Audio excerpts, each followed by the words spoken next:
여러분, 120조 원이라는 숫자를 딱 들으면 어떤 생각이 드시나요? 이게, 이게 참 체감이 안 되는 액수잖아요. 그렇죠. 막 웬만한 중소국가의 1년치 국가 예산이랑 맞먹는 수준이니까요. 맞아요. 우리나라에서 가장 큰 대기업들 시가총액이랑 비교해봐도 어마어마한 규모인데 이 천문학적인 자금이 어, 단 하나의 목적을 위해서 그것도 단 며칠 만에 대한민국 자본시장에 완전 블랙홀처럼 빨려 들어갔습니다. 네, 바로 그 2026년 상반기 주식시장을 그야말로 뒤흔들어 놓은 단일 기업이죠. 네오세미콘의 기업 공개, 즉 IPO 청약 증거금 이야기입니다. 네, 오늘 저희가 파헤쳐볼 모든 이야기의 출발점이기도 하죠. 보통 IPO에서 돈이 많이 몰렸다고 하면 저 회사가 요즘 테마를 잘 타서 인기가 막 엄청 많구나 하고 그냥 넘길 수도 있잖아요. 사실 대부분 그렇게 생각하기 쉽죠. 그런데 제가 오늘 다룰 이 종합경영 보고서랑 여러 분석 자료들을 꼼꼼히 읽어보니까 이게 단순히 네오세미콘이라는 한 기업이 상장 대박을 터뜨렸다. 이런 수준의 이야기가 아니더라고요. 네, 훨씬 더 거대한 맥락이 숨어 있죠. 그 120조 원이라는 숫자는 시장 전체가 보내는 아주 강력한 시그널이라고 보셔야 합니다. 시그널이요. 네. 그러니까 글로벌 AI 인프라 확장에 따라서 전 세계 반도체 공급망이 지금 미친 듯이 재편되고 있잖아요.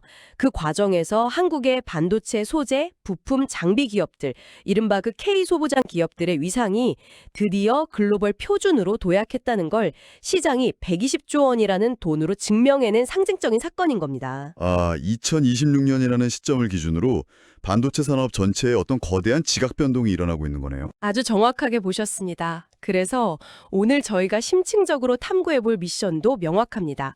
차분하게 하지만 아주 날카롭게 이 120조 원 흥행 이면에 숨겨진 진짜 배경을 해부해 볼 겁니다. 기대되네요. 어떤 배경들이 있죠? 우선 2026년부터 본격적으로 터져나올 반도체 초거대 설비 투자, 즉 슈퍼 캐펙스 사이클이라는 거시적 환경이 어떻게 판을 깔아주고 있는지 짚어볼 거고요. 동시에 네오세미콘이 대체 뭘 믿고 저렇게 높은 평가를 받는지, 그들이 가진 대체 불가능한 기술적 해자들을 하나하나 분해해 볼 예정입니다. 자, 하나씩 파헤쳐 볼까요?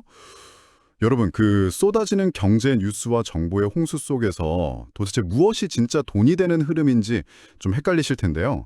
오늘 저희가 그 복잡하게 엉킨 실타래를 아주 시원하게 풀어드리겠습니다. 네, 좋습니다. 먼저 가장 표면적이면서도 투자자들의 심리가 짙게 깔린 이유부터 들어가 보죠. 도대체 왜 기관이랑 개인을 막론하고 이 120조 원이라는 기권 베팅을 한 걸까요? 단순히 지금 AI 관련 주식들이 막 다 오르는 랠리장이라서 그런 건 아닐 거 아닙니까? 여기서 우리가 주목해야 할 2026년 공모주 시장의 새로운 패러다임이 있습니다. 이제 시장의 큰손들은 상장 첫날의 가격이나 화려한 타이틀보다 이 회사가 얼마나 구조적으로 리스크를 통제하고 있는지를 훨씬 더 중요하게 보거든요. 가격보다는 구조다. 맞습니다. 네오세미콘에 이토록 엄청난 자금이 몰린 진짜 이유는 그 이면에 아주 치밀하고 단단하게 설계된 구조적 안정성 때문입니다. 구조적 안정성이라고 하시면 그 상장 직후에 주식을 사고 팔 수 있는 유통 물량? 뭐 그런 걸 말씀하시는 건가요? 네, 정확합니다. 이 회사의 상장 예정 주식이 대략 1,128만 주 정도 되는데요. 상장 직후에 시장에서 거래될 수 있는 유통 가능 물량을 전체 31.15%인 약 351만 주로 아주 타이트하게 묶어두었습니다. 31%면 진짜 적네요. 그렇죠. 보통 상장 초기에 기존에 투자했던 사람들이나 벤처 캐피탈들이 막대한 차익을 띠고 물량을 시장에 던지잖아요. 그러면 주가가 폭락하는 현상이 자주 발생하는데 그런 오버행 이슈의 상당 부분을 원천적으로 통제해버린 거죠. 잠깐만요. 그거 조금 이상하지 않나요? 31%로 통제했다는 건 대단하긴 한데 보통 이렇게 인기가 막 폭발하는 IPO면 초기 투자자들이나 벤처금융 쪽에서는 상장 첫날에 당장 차익 실현하고 엑시트하려고 난리를 칠 텐데요. 사실 그게 일반적인 반응이긴 하죠. 특히 경영진이나 최대 주주도 본인들 몫을 챙기고 싶어하는 게 인지상정 아닌가요? 이면에 무슨 다른 꼼수가 있는 건 아닙니까? 그런 의심을 하는 게 당연합니다.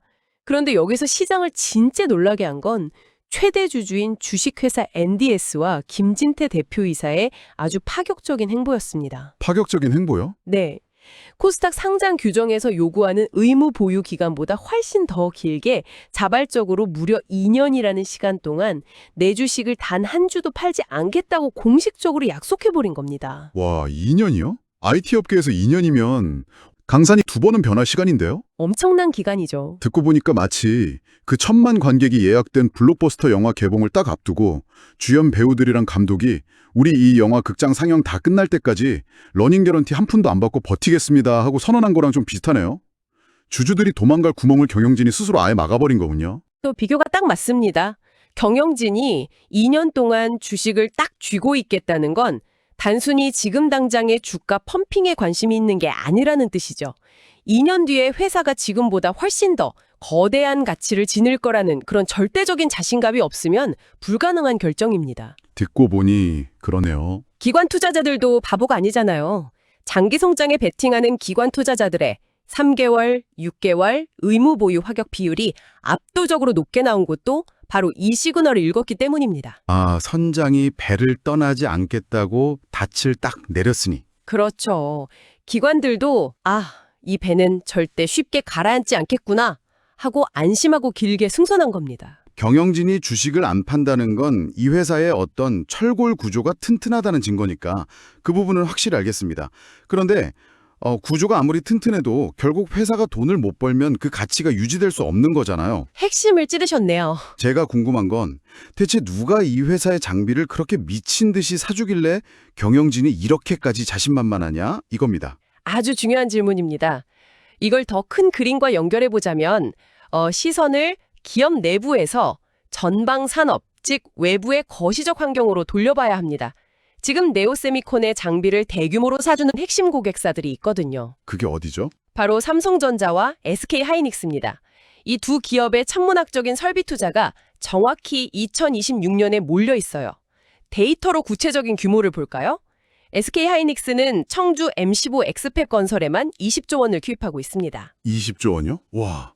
더 무서운 건 용인 반도체 클러스터의 첫 번째 팹입니다. 건물 짓는 데에 31조가 들고요. 그 안에 장비를 채워 넣는 데에만 무려 120조 원, 총 150조 원을 쏟아붓습니다. 잠깐, 장비 구입에만 120조 원이요? 아까 저희가 오프닝에서 놀라워했던 네오세미콘 청약 증거금이랑 똑같은 액수가 오직 한 공장의 장비값으로 들어가는 거네요. 규모가 진짜 상상을 초월합니다. 그렇죠. 그런데 여기서 우리가 주목해야 할 진짜 포인트는 따로 있습니다. 바로 시간입니다. 시간이요? 네. SK하이닉스가 이 거대한 클린루나 가동 시점을 당초 계획했던 2027년에서 2026년 하반기로 확 앞당겨 버렸습니다. 삼성전자 역시 평택의 P5, P6 공장, 그리고 용인 국가산단에 무려 360조 원 이상을 투자하고 있고요. 공장 짓는 일정을 1년이나 앞당긴다고요? 건축이나 무슨 설비 세팅을 그렇게 무리해서 당기려면 비용이 천문학적으로 깨질 텐데 굳이 왜 그렇게 서두르는 겁니까? 지금 글로벌 AI 패권 전쟁에서 뒤처지면 끝장이라는 엄청난 위기감이 있거든요. 동시에 폭발하는 수요를 어떻게든 감당해야 한다는 압박감 때문입니다. 그 엔비디아 칩 같은 거요? 맞아요. 엔비디아를 필두로 한 AI 칩 수요가 끝없이 치솟고 있는데 거기에 들어갈 HBM 같은 고성능 메모리가 절대적으로 부족한 상황입니다. 결국 2026년은 그동안 언론에서 말로만 떠들던 그 거대한 공장들의 진짜 최첨단 장비가 쉴 새 없이 밀려 들어가는 진검승부의 해군요. 네. 소부장 업체들 입장에서는 단군 일의 역대 최대의 수주 사이클이 도래하는 거죠. 그렇군요. 그런데 제가 뉴스만 딱 틀면 나오는 이야기 중에 좀 걱정되는 게 있습니다. 지금 미국은 칩스법이다 뭐다 하면서 수십조 원을 뿌리고 중국도 국가 펀드로 240조 원 조성하고 일본도 TSMC 유치한다고 막 40조 원 넘게 지원하잖아요. 네, 엄청난 돈이 풀리고 있죠. 각국 정부가 반도체 기업들한테 막 현금 다발을 쥐어주면서 무조건 자기네 땅에 공장을 지으라고 난린데 이 글로벌 보조금 전쟁이 우리 K소부장 기업들한테는 파일을 뺏기는 위협 아닙니까? 공장들이 다 해외로 나가버리면 우리 기업들은 손가락만 빠는 거 아닌가요? 겉보기엔 그럴 수 있죠. 하지만 장비업체들의 관점에서는 완전히 다릅니다. 결론부터 딱 말씀드리면 이건 위협이 아니라 어마어마한 기회입니다. 기회라고요? 생각해보세요. 미국, 중국, 일본의 막대한 보조금을 받고 수많은 팹들이 지어지면 그 텅 빈 공장 안에 결국 뭘 채워 넣어야 할까요? 건물만 짓는다고 반도체가 뚝딱 나오는 게 아니니까 결국 전 세계 어디에 공장을 짓든 최첨단 장비는 무조건 들어가야 한다는 거군요. 정확합니다.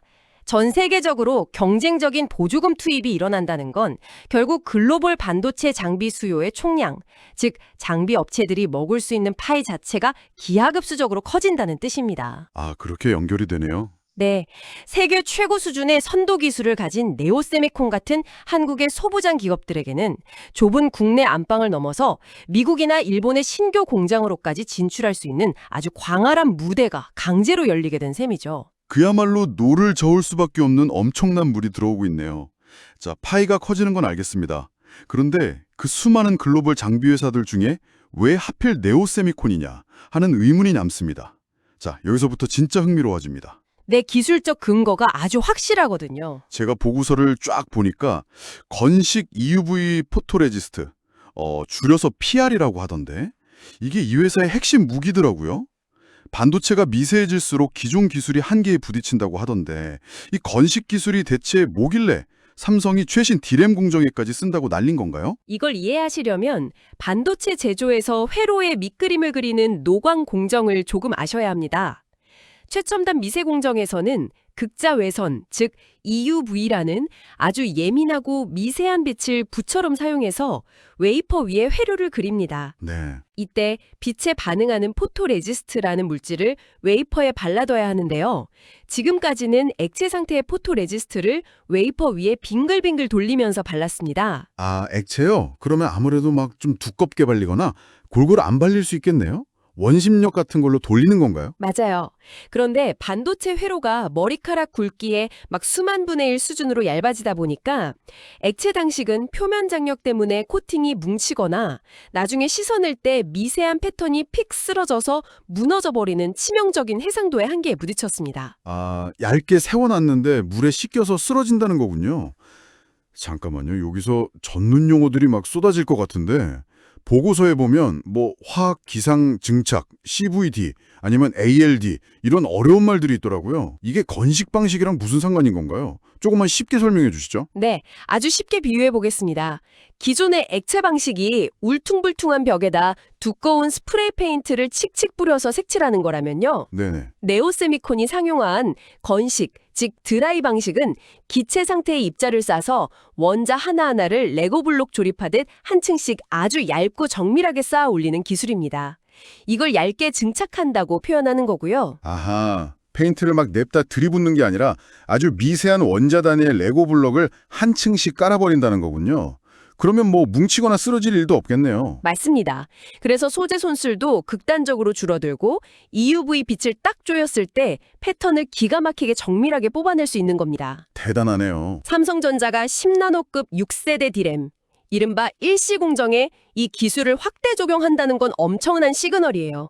향후 2나노 이하의 초미세 공정으로 갈수록 이 건식 기술은 뭐 선택이 아니라 무조건 써야만 하는 필수 생존 기술이 된다는 뜻이니까요. 와, 원자 단위로 색칠을 해버리는 기술 정말 엄청납니다. 그럼 그 노광 공정 말고 요즘 주식시장에서 제일 뜨거운 키워드인 HBM 쪽은 어떤가요? 거기도 이 회사의 장비가 들어가나요? 당연하죠. HBM 시장이 앞으로 HBM4, HBM5로 계속 진화할수록 결국 칩을 아파트처럼 여러 층으로 높게 쌓아올리는 패키징 기술이 핵심이 됩니다. 칩을 쌓아 올린다. 네, 층수가 높아질수록 칩과 칩 사이의 데이터를 주고받는 입출력 단자, 그러니까 엘리베이터의 수가 어마어마하게 늘어나야 하거든요. 네오세미콘은 여기서 칩들을 완벽하게 붙여주는 와이드 TC 본더라는 차세대 장비를 내놓았습니다. 칩들을 딱 붙여주는 어떤 정밀한 본드 같은 역할을 하는 거군요. 그런데 본드 역할을 하면 그 사이에 무슨 찌꺼기 같은 게 남지 않나요? 오, 굉장히 예리한 지적입니다. 기존 방식은 열을 가해서 붙일 때 납땜 찌꺼기 같은 불순물이 남아서 불량률이 높아지는 문제가 좀 있었습니다. 아, 역시 그런 문제가 있군요. 그런데 네오세미콘의 장비는 플럭스리스 본딩이라는 기술을 접목했습니다. 말 그대로 찌꺼기나 불순물이 아예 발생하지 않도록 아주 깨끗하고 강력하게 칩을 결합하는 마법 같은 기술입니다. 찌꺼기 없이 깔끔하게 수십 층을 붙여낸다. 수율을 높이는 데 절대적이겠네요. 거기에 더해서 엔비디아가 같이 대하는 AI 팩토리 개념에 딱 발맞춰서 HBM 웨이퍼에 미세한 결함이 있는지를 딥러닝과 특수 카메라로 실시간으로 찾아내는 피지컬 AI 검사 장비까지 공급하고 있습니다. 불량을 사람이 눈으로 찾는 게 아니라 AI가 스스로 잡아내는 거죠. 와, 여러분, 저희가 매일 무심코 쓰는 스마트폰이나 무슨 챗 GPT 같은 인공지능이 이렇게 빠르고 매끄럽게 돌아가는 이유가 바로 여기 있었네요. 머리카락보다 얇은 단위에서 원자를 쌓고 불순물 하나 없이 칩을 겹겹이 붙여내고 AI로 분량까지 실시간으로 잡아내는 이 무시무시한 기술 혁신이 보이지 않는 곳에서 작동하고 있기 때문이네요. 맞습니다. 바로 그 보이지 않는 혁신의 중심에 네오세미콘이 강력한 해자를 파고 자리 잡고 있는 겁니다. 그래서 이게 다 무슨 의미일까요? 제가 보고서를 보면서 또 하나 좀 놀랐던 게요. 반도체 장비면 당연히 스마트폰이나 PC용 칩, 아니면 요새 유행하는 그 AI 서버용 칩을 만드는 데 쓰이겠거니 했거든요. 네, 보통 그렇게 생각하시죠? 그런데 응용처 확장성에 대한 부분을 딱 보니까 전기차나 로봇 이야기까지 막 나오더라고요. 이게 어떻게 연결되는 건가요? 반도체가 PC나 스마트폰에만 들어가는 시대가 끝났다는 건가요? 완전히 끝났죠. 반도체의 쓰임새가 과거와는 완전히 달라졌기 때문입니다. 예전에는 IT 기기에만 갇혀 있었다면 이제는 거의 모든 산업이 반도체를 필요로 합니다. 예를 들면요. 요즘 나오는 자율주행 전기차들은 굴러가는 스마트폰이라고 불리잖아요. 배터리 효율을 극대화하기 위해 SiC나 GaN 같은 신소재 전력 반도체가 엄청나게 들어갑니다. 아, 맞아요. 전력 반도체. 또 보스턴 다이내믹스 같은 첨단 로봇의 관절을 제어하는 마이크로 컨트롤러, 심지어 방산용 무인 드론에 들어가는 AI 추론 반도체까지 이 모든 걸 만들 때 네오세미콘의 증착 장비와 식각 장비가 필수적으로 쓰입니다. 와, 그러니까 반도체가 들어가는 곳이라면 자동차든 로봇이든 미사일이든 가리지 않고 이 회사의 장비가 투입된다는 거네요. 그런데 그렇게 여러 산업에 맞춰서 장비를 일일이 개발하고 만들려면 회사 입장에서 고정 비용이 너무 많이 깨지는 거 아닙니까? 초기 연구 개발 비용은 분명히 많이 들죠. 하지만 여기서 장비 산업 특유의 영업 레버리지 효과라는 마법이 발생합니다. 영업 레버리지요? 좀 쉽게 풀어주시면요. 장비 회사는 공장을 짓고 인력을 세팅하는데 초기에 고정비가 크게 들어갑니다. 하지만 수주량이 확 늘어나서 손익분기점, 즉 고정비를 회수하는 지점을 딱 넘어서는 순간 그 이후에 들어오는 추가 매출은 거의 그대로 순이익으로 직행합니다. 아, 비용은 이미 다 뺐으니까요. 그렇죠.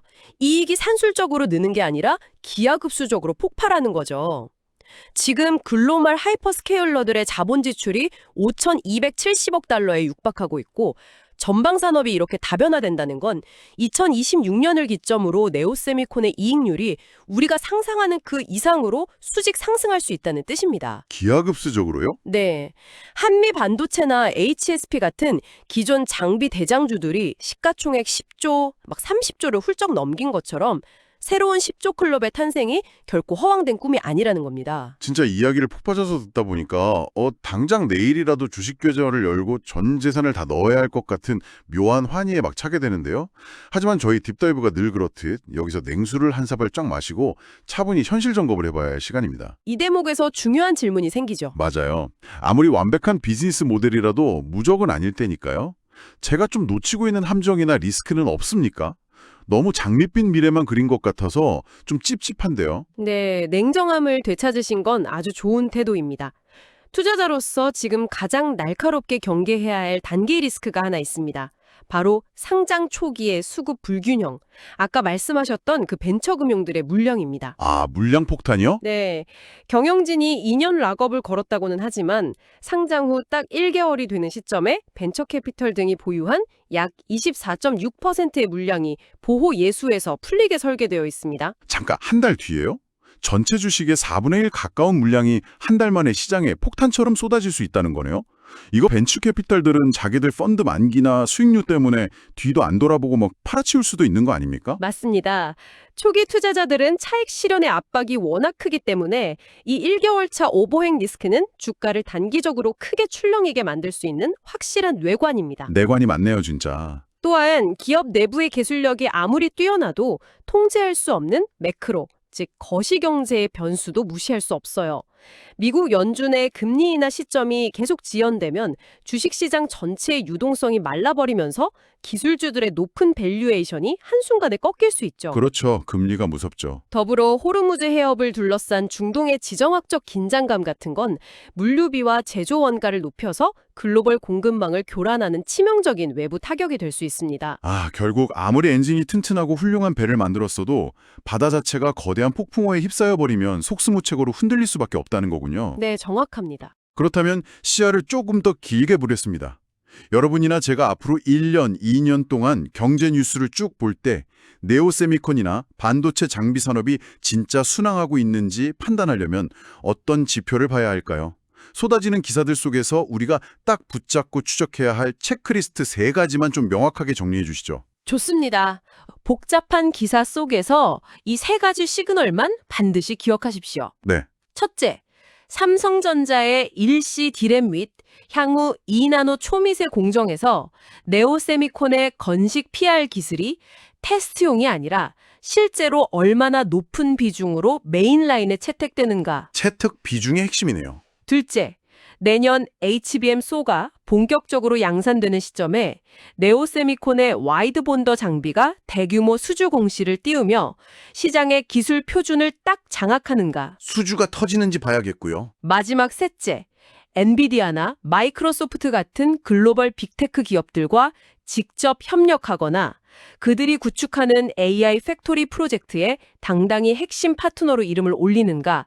이 3가지가 향후 회사의 가치를 폭발시킬지 아니면 주저앉게 만들지를 결정짓는 핵심 나침반입니다. 아주 깔끔하게 정리되네요. 오늘 저희가 한참 동안 분석해본 2026년이라는 시간은 대한민국 반도체 산업 역사에서 진짜 중요한 변곡점이 될 것 같습니다. 그동안 우리가 메모리 칩을 대량으로 찍어내서 몸집을 키우던 그런 외형 성장의 시대였다면 늘 그랬죠. 이제는 그 칩을 만드는 근본적인 원천 소재와 최첨단 장비 기술력까지 세계 최고 수준으로 끌어올리는 이른바 내실 성장이 폭발하는 진정한 원년이 아닐까 싶습니다. 네오세미콘에 몰린 120조 원이라는 엄청난 증거금 기록은 바로 그 웅장한 서막을 알리는 신호탄이었던 거고요. 네, 맞습니다. 오늘 이 깊이 있는 논의를 마무리하면서 청취자 여러분께 이런 도발적인 질문을 하나 던지며 생각할 거리를 남기고 싶습니다. 네, 어떤 거죠? 우리는 보통 AI 혁명의 최종 승자를 칩을 설계하는 빅테크 기업들이라고 생각하기 쉽습니다. 하지만 오늘 이야기를 곱씹어 보면 이런 본질적인 의문이 듭니다.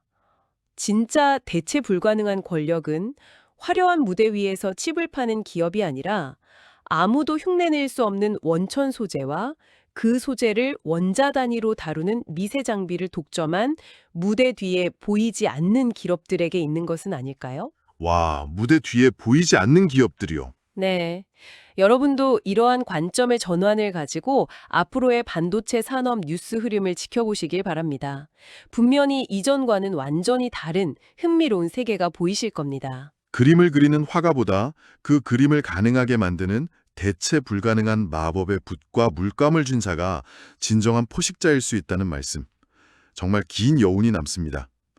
청취자 여러분, 오늘 저희가 치열하게 파헤친 이 탐구가 여러분의 험난한 투자 여정과 지식의 확장에 든든하고 명확한 이정표가 되었기를 바랍니다. 귀한 시간 내어 끝까지 경청해 주셔서 감사합니다. 본 내용은 종합경향 보고서의 일부로 상세한 내용과 구체적인 데이터는 보고서를 통해 확인하시기 바랍니다.